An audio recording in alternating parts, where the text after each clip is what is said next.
আসসালামু আলাইকুম। ভিডিওতে যে ব্যক্তিকে আপনি দেখতে পাচ্ছেন এই ব্যক্তির নাম মোহাম্মদ আমের। তিনি লিবিয়ার একজন বাসিন্দা।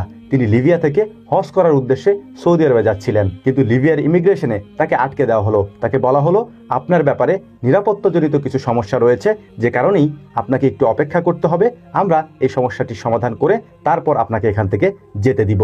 ঊর্ধ্বতন কর্মকর্তারা তার সম্পর্কে যাচাই বাছাই করা শুরু করলেন, তার সম্পর্কে খোঁজখবর নেওয়া শুরু করলেন। ততক্ষণে ফ্লাইটের সময় হয়ে গিয়েছে, কিন্তু তার ইনকোয়ারি এখনো পর্যন্ত শেষ হয়নি। বাধ্য হই প্লেনের পাইলটেরা, প্লেনের যে কেবিন ক্রু থাকে, তারা প্লেনের দরজা বন্ধ করে দিলেন এবং তাকে না নিয়েই উড়াল দিলেন মাঝ আকাশে।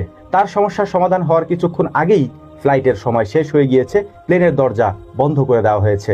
কর্মকর্তারা গিয়ে প্লেনের পাইলটদের সাথে, কেবিন ক্রুদের সাথে কথা বললেন যে এই ব্যক্তিকে যেতে দেওয়া হোক, কিন্তু কোনো মতেই প্লেনের কেবিন ক্রু এবং পাইলটেরা তাকে নিতে চাচ্ছিলেন না এবং প্লেনের দরজা খুলতে চাচ্ছিলেন না। তারা বলছিলেন এটা যেহেতু নিয়ম বহির্ভূত একটা কাজ, সেটা আমরা করতে পারবো না।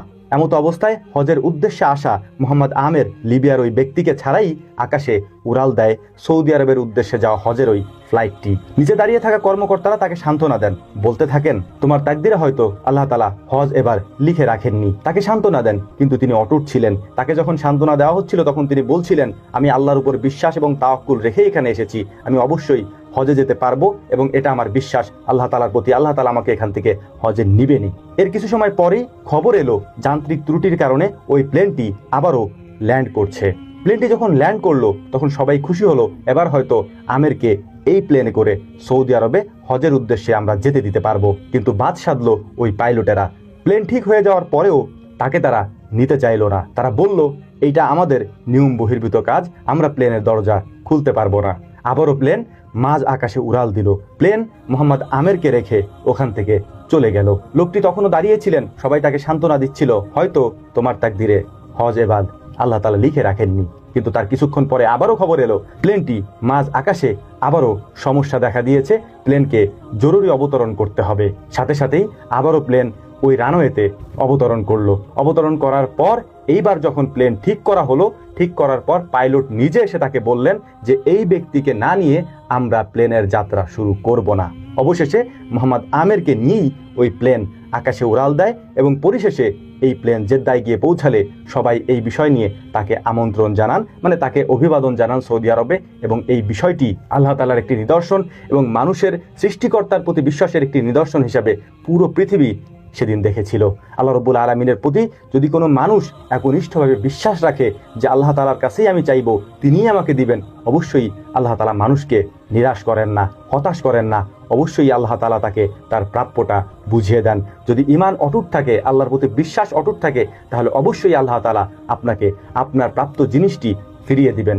আল্লাহ রাব্বুল আলামিন আমাদেরকে তার প্রতি একনিষ্ঠভাবে বিশ্বাস স্থাপন করার তৌফিক দান করুন। ওয়া মা তাওফীকি ইল্লা বিল্লাহ। নাসরুম মিনাল্লাহি ফাতহুন কারীব ওয়া আখিরু দাওয়ানা আনিল হামদুলিল্লাহি রাব্বিল আলামিন। আসসালামু আলাইকুম ওয়া রাহমাতুল্লাহি তাআলা ওয়া বারাকাতুহু। السلام عليكم، أنا الحاج عامر المهدي منصور، حجاج عن المنطقة الجنوبية، وقالوا لنا موعد الطائرة الساعة 12. توكلت المطار زي الحجاج، وقال النية ماشي بيت الله إن شاء الله. أول ما جيت المطار ولا الوفود الحجاج تجي المطار ويستقبلوا فيهم استقبال تبارك الله، اللهم صل على النبي. خلاص جيت في الأخير في المطار محسوب آخر مجموعة، وين جيت خذيت زواجي قال لي عندك مشكلة أمنية في الزواج، لكن بسيطة تنحلها لك. الحجاج الآخرين كملوا لهم إجراءاتهم وركبوا في الطائرة. الكابتن قال بنطلع ما بنستنى، خلاص سكر باب الطائرة وطلع. جاني بتاع المدير امن المطار قال لي لو ان شاء الله غارب ان شاء الله ما يقاس مثل، قلت ان شاء الله الطائره ما تطير في وجهي، في ماشي بيت الله ناوي النيه. خلاص ردوا قال الطائره عطل. كلموا الكابتن افتح السلوم بتاع الطائره، خلي السلوم يجي يرفع الحاج اللي قاعد، قال ماني فاتح الطائره محركها والع.